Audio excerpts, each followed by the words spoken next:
Have you ever bought an item, brought it back home, and then realized you've wasted a bunch of time and money? Chances are you have, and it's hurting your eBay business more than you realize. That's why in today's video, I wanted to break down the 6 critical numbers that I look at every single time before I go ahead and buy an item. And I promise you, if you follow this strategy, your eBay profits are gonna skyrocket. If you're new here on that, I've been an eBay seller for the last 5 years, and this stuff, it's all I do, all day long. So let's get into it. All right, so before we talk about the 6 numbers, I need to show you how to find the 6 numbers, right? So I want you guys to go ahead and grab your eBay app. Now, if you're not yet doing this, please make sure you get this set up because it is crazy. After all these years that I've been selling on eBay, I still come across people all the time. Just yesterday at the flea market, somebody wasn't doing this absolutely fundamental step. You can't be profitable on eBay every single time if you're not doing this. So go ahead, I've gone ahead and shared my screen here for you. Hopefully it's on screen right here. I want you to go ahead and select absolutely anything from the search bar. From there, you're going to get a search that pops up onto your screen. I want you to go to the top right-hand side. You'll see the word filter. Now, on older versions of eBay, this will be on the right-hand side up the top or on the top left that I've got here. So I'm going to click on that, and I'm actually going to scroll all the way down until I see customize, and I'm going to click on lockable filters. From there, I'm going to go back and click on filter yet again, and then I'm going to click the show more button. So the first thing that I'm going to lock out is sold items, and you'll see the lock has now appeared. That's the lockable filters that we just turned on. So I've got lockable filters out on my sold listings. I'm also going to go up here to item location, and I'm initially going to just hit Australia only. We'll talk about that a little bit later in the video. I'm going to lock that out, and then I'm going to go back into my filters, and I'm also going to do a condition check. I'm going to go into the lock, and I'm going to select used because generally it's pre-owned items. If you're selling new items or looking up a new item, you're going to have to go in and change it to new. But I'm going to go ahead and do pre-owned. I'm also going to go into the sort button, which is just right next to it. And I'm going to make sure that it is on highest price first. And then there's one other thing that I want to do, and that is, actually, no, I think we're good. So it's sorting out via condition, item location, getting your solds on, and then searching by the highest to the lowest price. If you've got those 4 elements of your filters set up, we'll be able to now dive into the numbers. Now, the first number that we're going to be looking at is the previously sold price. It's all too common that I see thrift stores, garage sales, Facebook Marketplace, all of these people trying to sell items that are telling me what the item's worth based on the listed price, and this is completely inaccurate. We've obviously got to look at Pokemon here, and if I scroll down here, there'll be some price points for the Pokemon game boxed, which is what we're doing our search on right now at $500 odd. There's a $450 sale. There's even a couple of $200 sales, but that is just box only. So price points that I'm seeing here for a sale is sort of $500 to $600. But if I go across here to filter and I take the solds off, you'll see here that people are trying to sell them for $650, $700. And that's a really good example. It's not selling for that, it's selling for about $100 less, yet people are going to go and say, no, the item is selling for $700 because they're not filtering their solds. So really, really crucial when you're doing your research or speaking to somebody about buying an item, are they actually looking at the sold prices? Because that's what not only you need to be looking at, but it's what the person that's trying to sell the item to you needs to be looking at. Now, there's a few other variances when it comes to these sales. There's obviously international postage sales. That is a really interesting talking point. What I'm going to do is I'm going to go filter. I'm going to go to my item location. I'm going to change it to worldwide, and then I'm going to lock the worldwide out. Now we've got some international sales that we're seeing here. As an example, just this top one, $3,807 plus $158. I don't want you to be adding that postage charge to the total overall value of the item. This value internationally is actually only $3,807. We're not making any further additions based on postage. We can do that, however, when we're playing with within our own country domestically. So if I go back to item location and I select Australia only, we're going to see a sale here that is charging for postage. That $399 plus $12 postage, we can say that that item sold for $411. That's a really crucial step to work out the true sold price value of an item.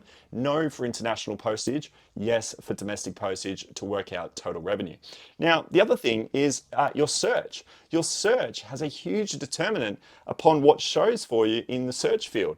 The key here, when you're doing your search research, you want to be making sure that you're typing in as minimal keywords as possible. that describes your item. So I've got Pokemon yellow version. I haven't even said Game Boy Color. I've simply said Pokemon yellow version, and I have a running list of Pokemon sales that I can now sift through to work out what I have. All right, now we're going to stick with the sold price, and we're going to use this example right here, Viva La Bam on DVD. Now, this DVD is seasons 1 through to 5 for a complete series set. I'm using this example because it's got a real range in price points, and this is actually the unlock for you to price your item up correctly. If we have a look at this here, Viva La Bam down the bottom here, there is a $37.50 plus $11.15 of postage. So we can actually, being a domestic sale, add those two numbers together to work out total revenue. So we know that that's about $49, call it $50. That is the lowest price for this item on eBay over the last 90 days. And we've done that through the sorting highest to lowest search filter. That's why your search filter for high to low is just so crucial, because you need to gauge what is the lowest price and what is the best price. Now I'm going to scroll up and show you a ton of sales that have come through here for Viva La Bam. You'll see that the best sale that's been able to come through is actually a $200 sale. The exact same listing, maybe one or two extra DVDs in there. I think there's a Bam's Unholy Union from the look of the title. But even further down here, you'll see $140 for just Viva La Bam season 1 to 5. So we've got a range there of 50 to 140. What do we price it for? Well, I think this all comes down to where you're at on your eBay journey. If you're at a point where you're a beginner seller and you're trying to sell everything, I always recommend that you play in the bottom 25% of the price points. In this example of Viva La Bam, $50 to $140, the midway point there is about $95. I want you to be even further down than that. I would be pricing this item up if I was a brand new everything seller for about $75. Hopefully that makes sense. Reason being is you're brand new. You don't have too much traffic. There's no real impressions and page views and clicks on your listings. You need to be, I guess, competitive in some way. And it's always the price point that can make you instantly competitive. A really common issue that a lot of people will do is they'll price their item up as a beginner seller at the very top of the tree, because they'll do a search, they'll see a $200 odd sale or even a $140 sale, and they'll go, great. Even though I'm a beginner everything seller, I'm going to list my item up for $140. That item will sit for the rest of time, and then they won't do anything about it in the sense of dropping their price, which is what they should do.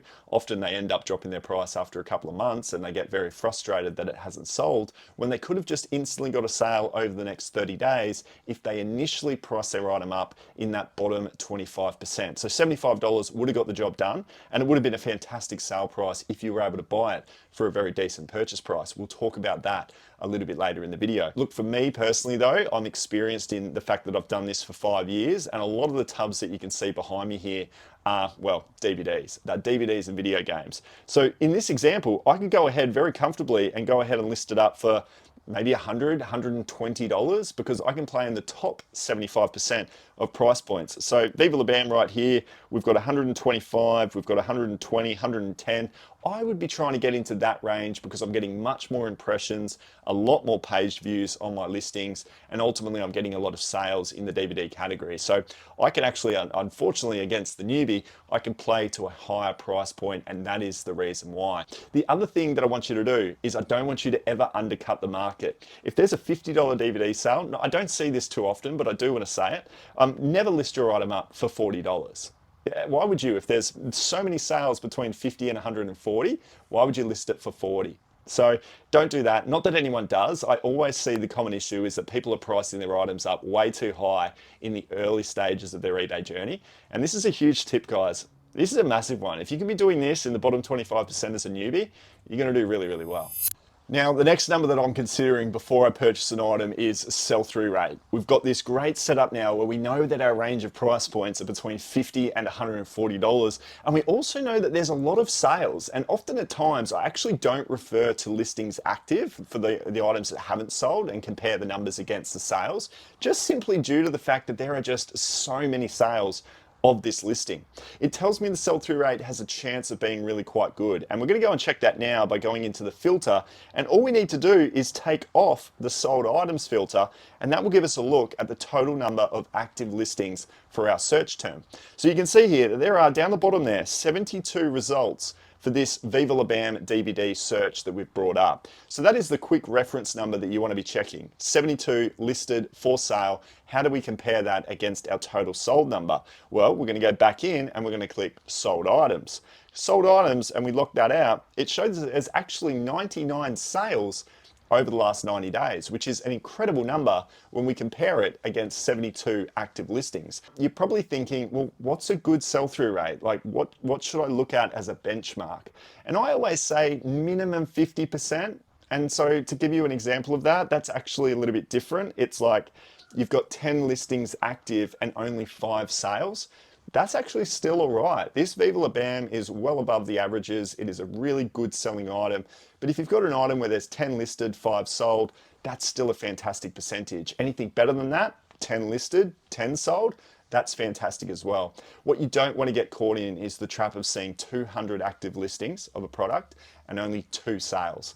That item is not turning over in any length of speed, and you're probably just going to sit on that item in the back shelf for quite a while. So this sell-through rate conversation, it's a pretty quick step. It's not a massive important number for you to have to do too much investigation into, but you do just need to check it. Just toggle across, check to see how many active listings there are, make sure that it's within the range of a good selling, fast selling item, and you'll be right. Now my next number is postage. I am placing a massive importance around my understanding of postage prices when I'm determining whether or not to buy an item. That's one thing I'm saying to myself, okay, it sells for this much, but what am I actually going to have to take out now? And the first consideration of numbers that I'm going to have to take out is going to be my postage. So I'm very well versed in what my postage rates are, and when I see an item, I know what postage packaging it's going to go into and then what that appropriate price is. Now that's really hard to do when you're a beginner and you're not too familiar with your price points and what even your products are from a shipping sense. So I always like to do some prior research and at least try and educate those that are at the beginning stages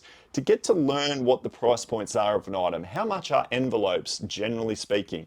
How much are padded mailers? What is the postage process like to put it into a box? And how much are certain sized boxes? If you can learn the prices of your padded mailers, your envelopes and your boxes and just have a really rough gauge on price point, just determine whether or not the item that you have may fit nicely and safely into an envelope, or would it go into a padded mailer with some bubble wrap, or does it need to be into a bigger box? And whatever that is, you're going to have to determine what that postage rate is going to be worth of a deduction. But a lot of people, even if they're not exact with their postage numbers, they go ahead and they buy these big, bulky, heavy items, like maybe a DVD VCR combo player, and they're completely unaware that it might only sell for $100 and the postage rate is going to be about $25 to $30 because they're just starting out and they don't have any postage discounts with Australia Post My Post Business, which is the big one for us over here in Australia. So understanding, at least to some degree, you don't need to be down to the dollar, but just understanding that you're going to have a postage rate of $20 to $30 if it's a big bulky DVD VCR combo player, and if you're seeing it sell for $100 and somebody's offering it to you for $50, I'm probably not going to go ahead and make that purchase because I'm thinking, man, that's going to be pretty costly to have to ship off. So go ahead and print off your local suppliers' postage rates, start to get a bit of a feel for them, even take a hard copy or an electronic copy on your phone out with you, and then try and work it out. It would be much beneficial for you to work out your postage rates before you buy any particular item to start to get aware of what that postage rate's going to be. The next one is going to be the fees that eBay is going to go ahead and take. Now the standard fee is going to be about 13%, but then you may be doing promoted listings as well. So then you're going to be looking at about maybe 2 to 3% worth of promoted listings. You may be doing even more if you're just starting out. So at least having a baseline of 15% worth of promoted listings, I think is a fantastic way to start. Now 15%, it's obviously going to be a really, really tricky number to try and work out what 15% is of the item that you're trying to purchase. So I have an app. I have an app that's on hand with me all the time, and I'm going to put the screen grab up here.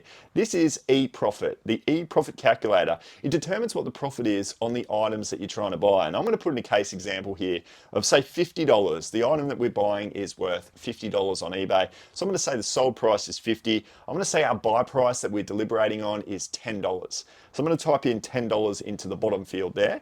And then in the third one, I'm going to go ahead in here and I'm going to say that my shipping cost is going to be $10 on average. So we'll put in $10 there.